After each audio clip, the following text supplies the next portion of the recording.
드디어 강수가 자신이 업둥이란 사실을, 세리는 부모님의 끔찍한 만행을 알게 됐습니다. 지난 이야기에 이어 오늘은 그가 어떻게 생모를 찾게 되는지, 독고탁은 어떻게 장미의 비밀을 알게 되는지 이야기해 보겠습니다. 물론 이 이야기는 저의 뇌피셜이니 본 방송과는 다를 수 있습니다.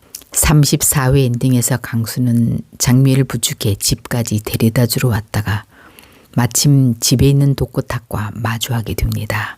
이에 강수는 지난번에 집에 와서 넌 오시성이 아니니까 빠져 라고 한 말의 뜻이 뭐냐고 물어봅니다. 새파랗게 질린 장미에는 어떻게든 독고탁의 입을 막고 강수를 재촉해 내보내려 했었지만 독고탁은 무슨 마음인지 기어이 넌 오시 형제가 아니라 업둥이라고 라는 말을 해버립니다. 그 말에 강수는 창백한 얼굴로 집을 나서고 장미애는 아무것도 모른 채 잘 살고 있는 얘한테 뭐하러 그런 얘기를 하냐고 가슴이 미어지는 고통에 원망해보지만 이미 엎질러진 물, 이 상황을 어떻게 수습해야 할지 그녀는 앞이 깜깜해집니다.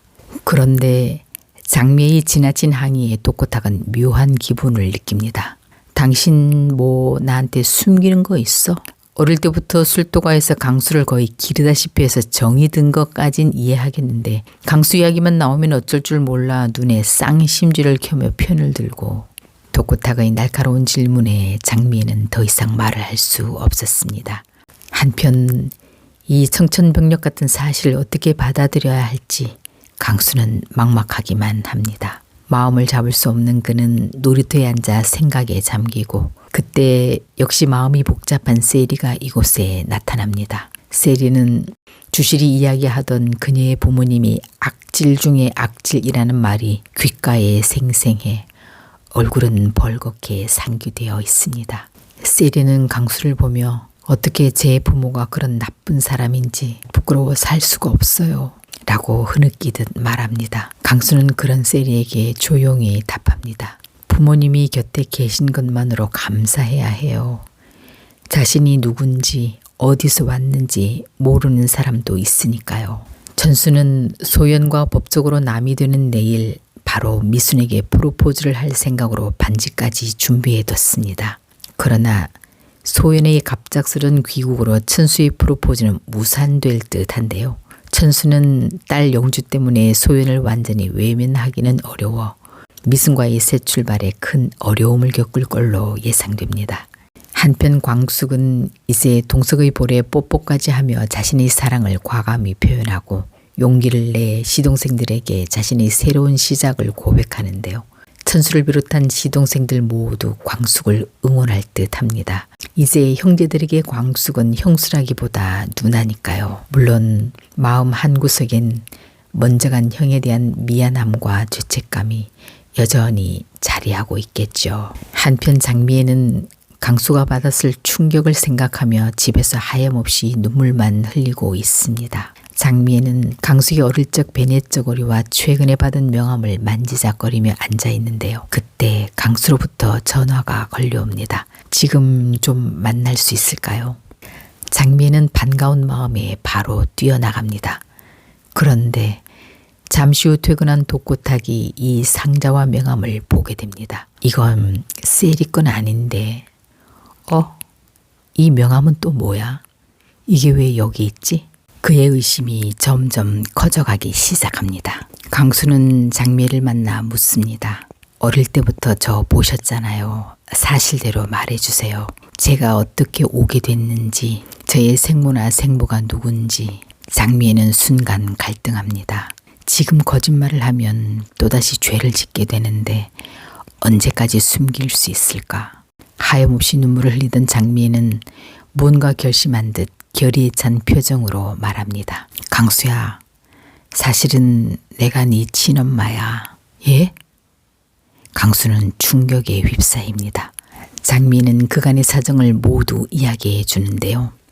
어린 시절 미혼모로 살기가 어려워 술도가에 보냈고 그래도 잊을 수 없어 그 집 격리사원으로 들어갔고 그 후 그 전 남편의 빚 때문에 사채업자들의 협박에 못 이겨 떠날 수밖에 없었던 아픈 사연부터 그 후 강수를 다시 만나 애써 모른 척하며 지켜봐야 했던 고통스러운 순간들까지 그녀는 연신 미안해 용서해줘를 말합니다. 이 사실을 형들도 알고 있나요? 네가 업둥이란 사실은 모두 알지만 내가 친엄마라는 건 범수밖에 몰라.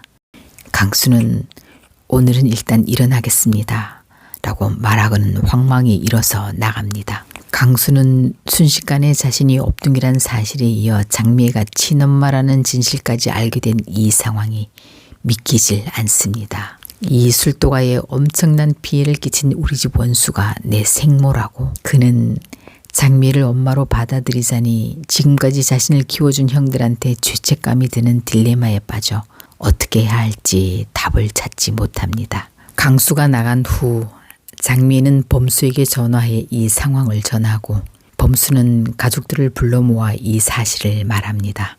형제들은 모두 장미애가 강수의 엄마라는 사실에 깜짝 놀라고 강수가 받았을 충격을 어떻게 위로해줘야 할지 고민에 휩싸입니다. 이때 장미애가 들어옵니다. 그녀는 형제들 앞에서 무릎을 꿇고 미안해 라고 대성통곡을 하며 용서를 구합니다. 퉁퉁 부은 얼굴로 장미애가 집에 들어오자 독고탁은 그녀를 보자마자 당신 이거 뭐야? 하고 묻습니다. 장미애는 모든 걸 포기한 듯 그간의 진실을 털어놓습니다. 장미애의 말이 끝나자 독고탁은 당신 어떻게 그렇게 오랜 세월 동안 나한테 당신 정말 무서운 여자네 라며 배신감과 분노를 참을 수 없어 문을 부셔져라 닫고 나가버립니다. 그는 결국 이혼을 요구하고 장미애는 집에서 나갈 듯 보입니다. 하지만 이 드라마가 온 국민이 보는 주말 드라마라 마지막은 늘 화해와 용서로 끝나기 마련일 텐데요. 현재의 이 상황과 비슷한 드라마가 얼마 전에 있었는데요. 미녀와 순정남 기억나시죠? 거기서 공진택은 자신의 아내 장수연이 결혼 전에 낳았던 아이 고필승을 당신 아들이면 내 아들도 된다면서 자신의 아들로 받아들이는 훈훈한 장면이 있었는데요. 아마 이 드라마도 그렇게 되지 않을까 예상해 봅니다. 물론 여기서 독고탁은 인격이 훌륭한 사람으로 나오진 않지만 결국 나중엔 자신이 가장 아끼는 딸 세리를 통해 아니면 장미애 때문에 변하게 되지 않을까 예상됩니다. 한편 세리는 부모님에 대한 생각 정리가 되지 않아 집으로 돌아가지 않고 술도가에서 지내고 있는데요. 그러다 우연히 이 사실까지 알게 됩니다.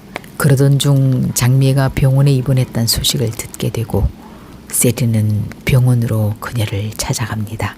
과연 장미애는 어디가 아픈 걸까요? 우리가 드라마의 반전이 필요할 땐 늘 위기 상황을 하나 등장시키는데요. 장미애의 악행을 화해와 용서로 끌고 가려면 장미애가 크게 아프다는 설정이 필요해 보입니다.